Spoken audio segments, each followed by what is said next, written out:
Classroom Anywhere, My Vision of Modern Education by Juan Salaya. Many of us told our families or loved ones tonight that we had to go to class before we got started this evening. What I am asking is, why do we still say that, even though we're taking an online class? Is it because we have to go into our home office? Or maybe it's our local coffee shop? Or even our living room? Is it something we've been conditioned to say after so many years of schooling? Perhaps it's because we need to go to where we keep our computer because we need that special program to do our assignments. The retrofuturism beliefs of the 1950s had told us that we would have flying cars, colonies on the moon, or even computers in our homes. Well, they were partially right. But for them, those 50 years into the future was a lifetime. Imagine where our world will be in 50 years. If Newt Gingrich is elected, we might actually get a little closer to that view of the future. The problem is, if we're so technologically advanced, especially more so than those people of the 1950s, why are we still using the same textbooks and classrooms that they did? The Classroom Anywhere initiative is giving the student the ability to listen to their lecture, reference their textbook, and access their computer desktop and software from wherever they happen to be. We essentially eliminate the idea of having to go to class. My goal is to be able to do this from any device, from anywhere. Do we have the technology? Well, most of us tonight are taking our class from our laptop while reading the ebook we bought from Amazon.com, sitting out on our patio using our Wi-Fi. I think we're part of the way there right now. Companies like Apple Computer, Citrix Systems, and Microsoft have developed technologies for education that form the core of this initiative. Citrix Systems has a product called Zen Desktop that allows access to a Windows desktop from any device. You can access it from your smartphone, your tablet, or even your existing PC or Mac. So why do we need this with all the apps available to the smart devices today? The short answer is standards. Every educational institution requires assignments to be turned in to the instructor in a specific format or on certain software. The fact of the matter is, some programs don't run on a Mac, while others simply don't fall into the "there's an app for that" category. This solution clears up that small problem. Earlier this year, Apple Computer did what no other e-book selling company could do.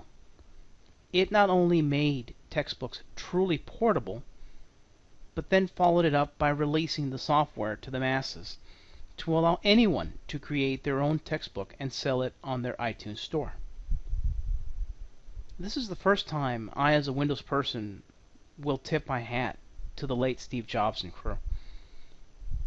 I personally carry about 50 pounds of books in my backpack with me to class, and that's that I'm only taking a part-time load. I remember when I was an undergraduate and I had to swap out books every day because I simply couldn't carry them all.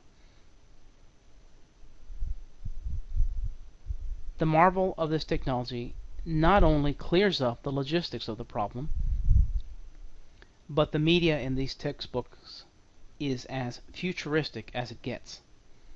Imagine the latest information available to the reader, including diagrams, videos, and sound.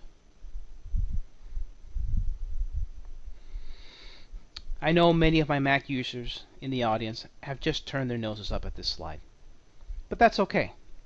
The fact of the matter is, for this solution to work, it has to be familiar. And it has to be compatible. According to MarketShare.com, Microsoft Windows currently owns 84% of the market in desktop computing. Most students are exposed to Microsoft Windows at an early age in schools. Most applications are made for Windows and don't have a Mac counterpart. Most business and enterprises use Windows. Most schools use Windows. And even they only have a few Macs, and those are for a specialized application. And of course there's that little issue with Adobe Flash, and that most educational programs require it.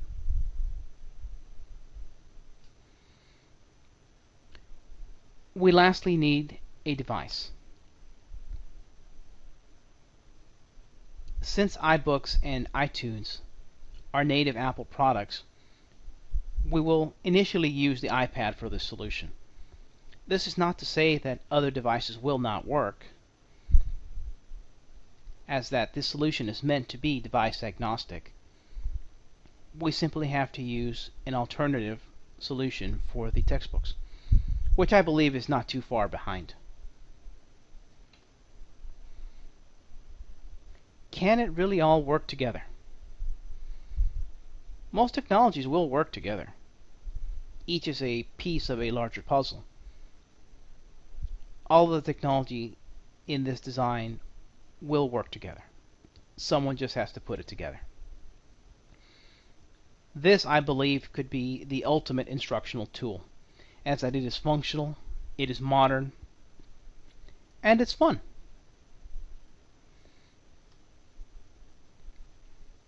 What does the modern classroom look like?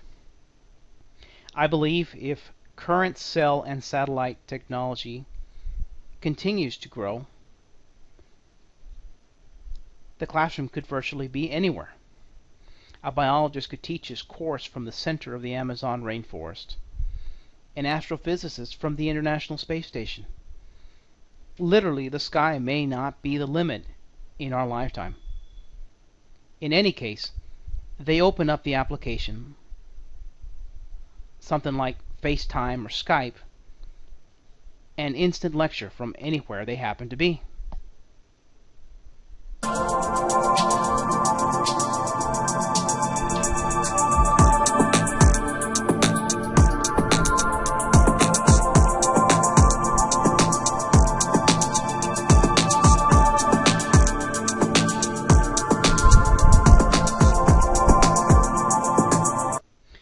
Perhaps someday my design will no longer require a device. Perhaps we'll be able to get our instruction from one of these recently developed smart contact lenses. Who knows what the future holds? I began this discussion with what people 50 years ago thought we would have, and as it turns out, we do not. I say we educate our students with the best technology and make sure that when people look back at us, it is not laughing, but that we inspire them to go even further. Thank you.